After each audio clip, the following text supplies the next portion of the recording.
It's back. No, not the McRib. The OG jet. We're finally going back to the blue bullet in LEGO Fortnite.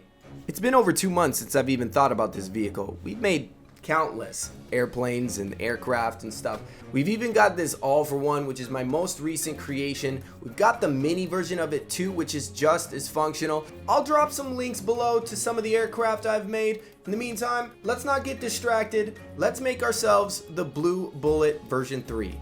So we're going to be building the blue bullet, the OG jet here on the channel. We're going to be making some serious changes. If you look at this model that I already have out, you'll notice that it looks completely different than the other 2 versions that we've built in the past. This one is using more balloons to get higher, as well as a balloon propulsion system. And in order to get full functionality out of the jet, we had to put swivel turning on this. Now, I know what you're thinking. Swivel turning is slow, but we've actually upgraded it. If you look right here, you'll notice that there's a lot more going on underneath the swivel. I've added a ton of weight to the mechanism underneath so that it's heavier and the turn goes a lot faster. To show that off, we're gonna go into the air and I'm gonna start turning, and you see how quick the swivel is in comparison to any other vehicle that you may have seen in the past.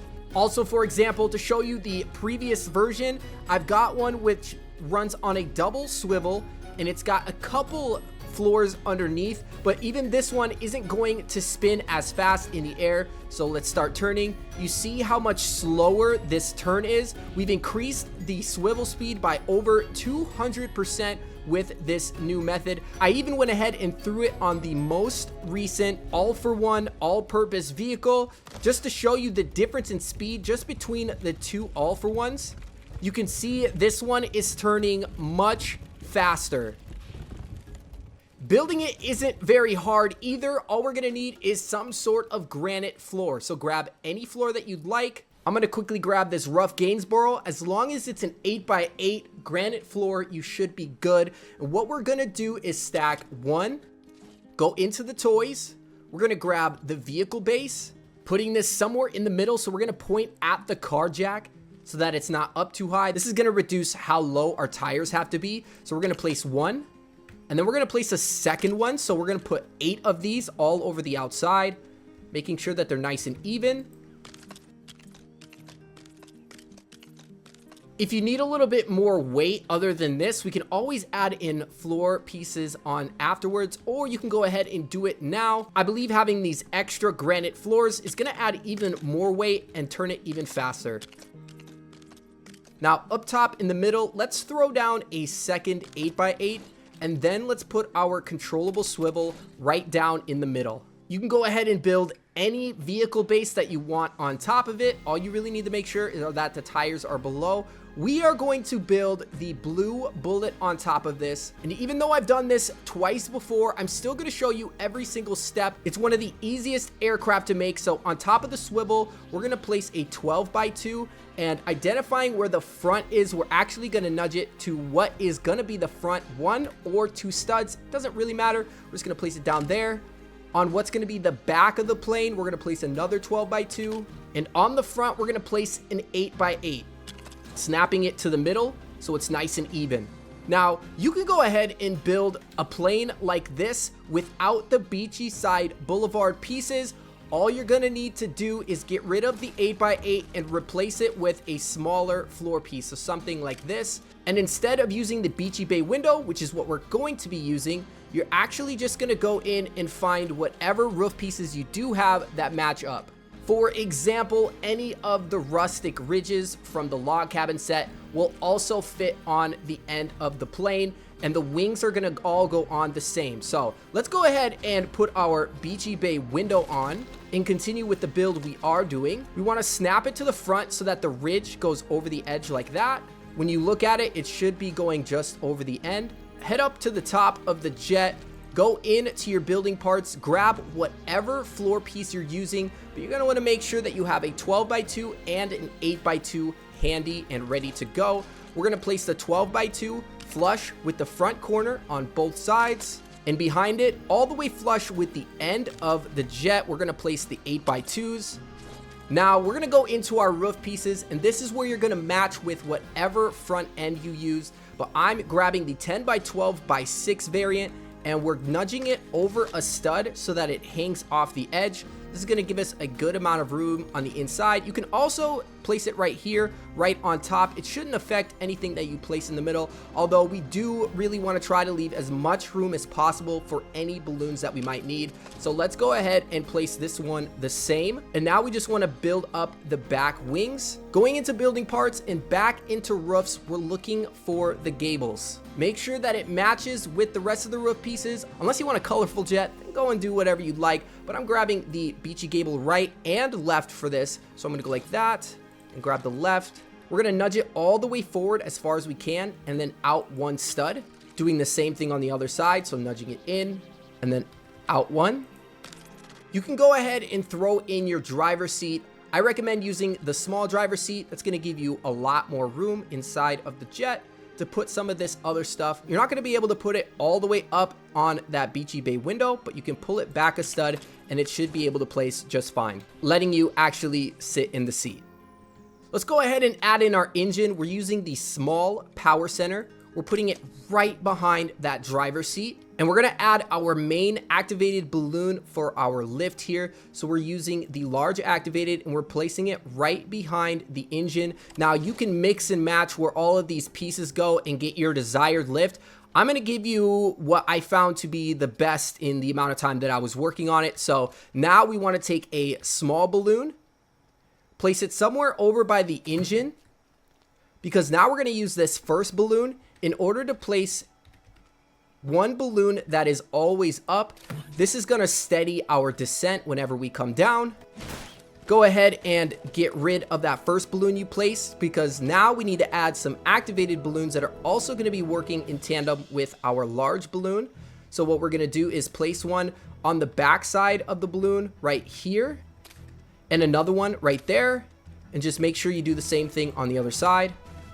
Now we have 5 activated balloons that are going to lift us into the air. This is going to get us pretty high up. Before we add our storage, we want to set up the balloon propulsion system. And this is going to be super easy. All we're going to do is go into toys. We're going to grab a vehicle base 3, place it down in the middle. You want to give yourself about 4, 5, maybe 6 studs of room here. It doesn't really matter where this sits, but you do want to try to get it as close to the center as possible so that it doesn't flick up the back of the vehicle too aggressively. But what you're going to do is place that vehicle base down. Go grab yourself a pressure plate. We're going to place it flat on the end facing the back. And then we're going to grab whatever floor pieces we're using, taking the 8 by 2.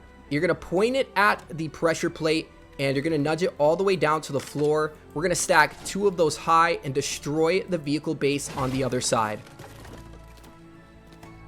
Now, all we need to do is go into toys, vehicle parts, scroll down to the medium fender, which is going to take a few metal plates. We're going to point this at the side here. We're also going to lift these up to about the middle. So what we're going to do is go about here. We're going to pull it out to the end, place 1, place 2, and now all we have to do is add the activated balloons.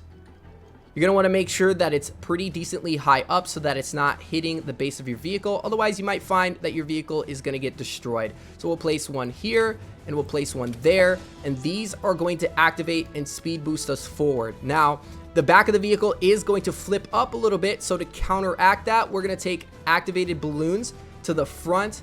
And you're going to have to be a little bit careful here, but you should be able to find a spot to get these activated balloons down in the front, right next to the driver's seat, without hindering your ability to get into the seat.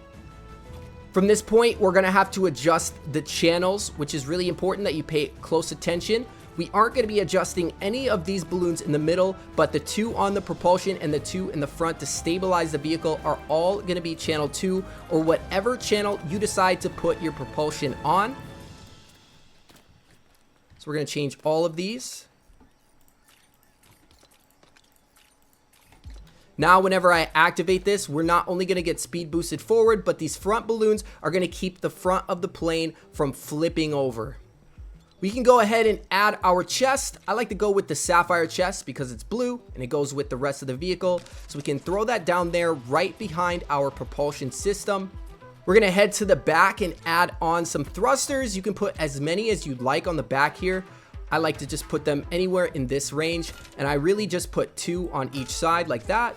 For headlights, go ahead and add whatever you'd like. I always say this, but you can just put the flat light bar on. You're gonna have to find a spot for it to go green, but I am going to put the Tinkerer's light on this because I think it looks good and personal preference. So we're gonna put one over there and one over here. All you're really trying to do is find a spot that it goes green. Doesn't really matter if it's close together or far apart.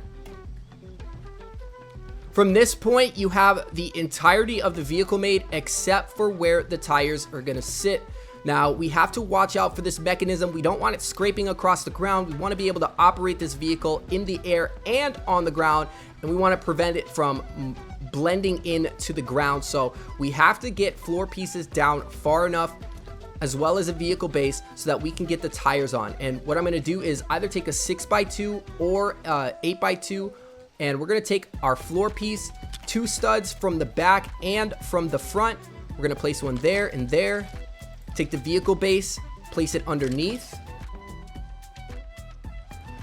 And now, and I can't believe I'm saying this, but we're gonna take the medium powered tires and we're gonna adjust whichever tire is pointing the wrong way, putting the steerable ones on the front.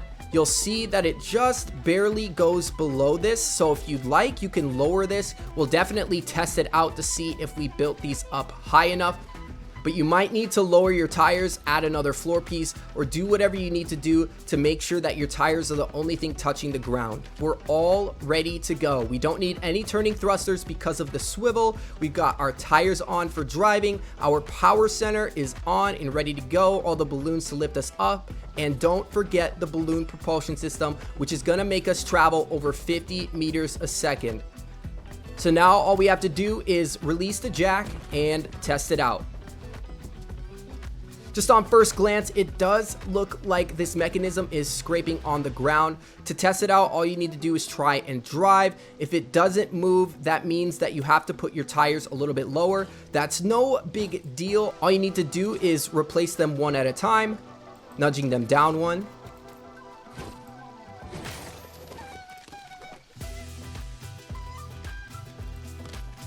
Making sure that you're still putting the non-steerables on the back and the steerables on the front if you are replacing these. Now, if I look, I can see a space between the turning mechanism and the ground. We should be good to go, so let's hop in and test it out. So we're able to go in reverse, we're able to go forward. It doesn't turn that well on the ground when it's driving, but if you use the swivel to help you turn, you'll actually notice that it will turn the jet on the ground for you. That is how strong this mechanism is. So now I'm able to make my tight, sharp readjustments on the ground so that I can launch from where I would like to. Now, if we go up into the sky, we're just gonna let this thing go as high as it'll go. All right, the ascent is starting to slow here. This is about as high as we're getting up, just to the bottom of the floating aisle. So if you want to add more height, you're just going to need to add some more activated balloons on the outside. Just as long as it's nice in the center here so you keep that same amount of lift. But let's test out the speed boost.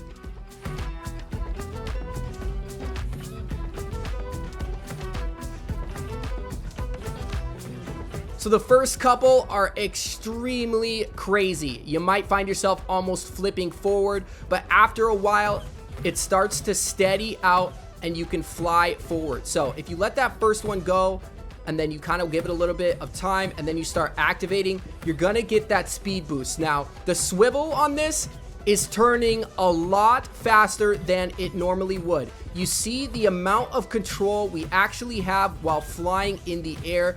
This is just as good as having thrusters and channels on, which honestly, I can't believe I'm even saying because we've been struggling with swivel speed, but adding on those foundations to the end of the bottom part of the swivel mechanism is increasing the speed that I can turn at by over 200% from the previous models. Now, your turning does get a little bit hindered when using the thrusters, so it is best if you're trying to make the tightest of turns that you just lay off the thrusters before doing so. I would definitely say that this is a major upgrade in functionality for the Blue Bullet in terms of speed and maneuverability. The only downside is that that mechanism does look pretty ugly. Who knows though, maybe over time they'll increase the strength of the swivel and its capabilities. But for now, I can say that I am more than pleased with version 3 of the Blue Bullet, and I hope you guys are as well. Don't forget to drop a like on the video for the Blue Bullet version 3. Take it easy, everybody, and I will see you in the next one.